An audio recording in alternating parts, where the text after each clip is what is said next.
Hello friends, আজকে তোমাদের সাথে শেয়ার করব নায়কা থেকে এসে একটা পার্সেল, ওটাই আনবক্সিং করব তোমাদের সামনে। প্রত্যেকবারই ভাবি যে তোমাদের সাথে শেয়ার করব, কিন্তু এত এক্সাইটমেন্টে আমি আগে থেকে খুলে ফেলি। তো এবারে ভাবলাম না, তোমাদের সাথে শেয়ারই করি। তো চলো দেখা যাক আমি নায়কা থেকে কি পারচেস করেছি। তো ফার্স্টেই আমি দেখাবো হচ্ছে লোটাস বোটানিক্যালের একটা face scrub, উপটান detain face scrub. এটা আমি ফার্স্ট টাইম ইউজ করছি, রিভিউটা পরে দেব। এটার আমি প্যাকটা ইউজ করেছি উপটানের, খুবই ভালো। তো এটা আমি ফার্স্ট টাইম ইউজ করব। সেকেন্ড যেটা আছে, সেকেন্ড তোমাদের দেখাবো লোটাস বোটানিক্যালেরই নাইট ক্রিম।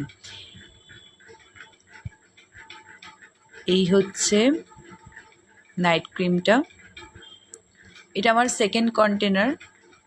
ফার্স্টেরটা একটু শেষের পথে, এখন খুলছি না, পরে দেখাবো কন্টেনারটা খুলে। যেটা বলছিলাম সেকেন্ড কন্টেনার, বিকজ আমার ফার্স্ট কন্টেনার যেগুলো ওগুলো আমি ইউজ করেছি প্রায় শেষের পথে, তাই এটা পারচেস করলাম আবার সেকেন্ড টাইম। এটাও আছে লোটাস বোটানিক্যালেরই ডে ক্রিম। দুটোই আমার প্রায় শেষের পথে ছিল, তাই আমি এখন কিনে রাখলাম, ডিসকাউন্ট বেশি পেয়েছিলাম বলে নায়কাতে। তো 3 নম্বর হয়ে গেল। এটা হচ্ছে 4 নম্বরে দেখাবো হচ্ছে লরিয়েলের একটা সিরাম। এটাও